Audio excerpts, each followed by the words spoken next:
Prieš tai aš dirbau daug metų arbatos ir prieskonių parduotuvėje, kur man labai patiko.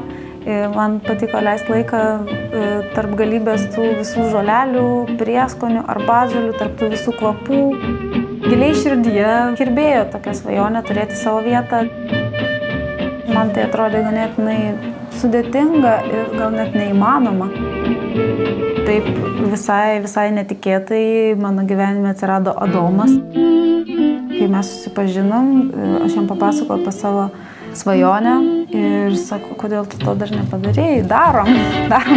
Mes radom šitas patalpas ir taip viskas ir prasidėjo. Norėjusi tokią atmosferą sukurti, kad visi jaustųsi laisvai ir kad jaustųsi kaip namie. Čia viskas taip organiškai, kažkur gauta, kažkoks daiktas, ten tas svarstyklės kažkada persitempus, ten šiukšlyno, nudažius raudonai.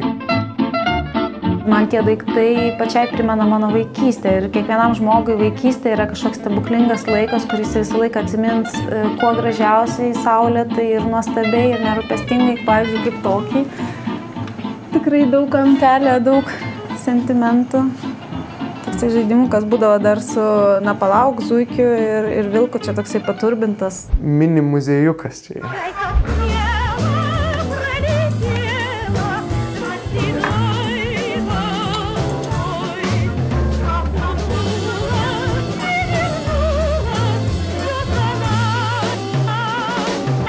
Arbata yra labai svarbi čaikos dalis.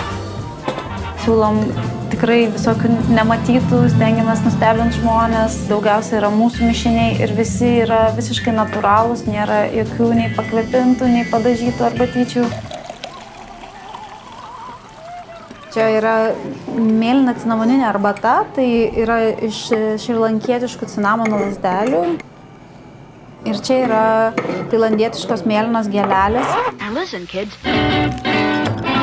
Širdis dainuoja, kai jauni žmonės sako, jau pas jūs ragau tą, noriu dar kažko nustebinkit, gal kažką galima sumaišyti net vietoj, ko nėra meniu. Jie iš tikrųjų tas pagrindinis variklis į priekį. Tai buvo svajonė, būtent daryti viską, kaip tu pats nori, kaip tiki, kad yra geriausia. Be Adomo nežinau, kaip čia būtų. Būčiau gal amžinai dirbus toj parduotuvėj.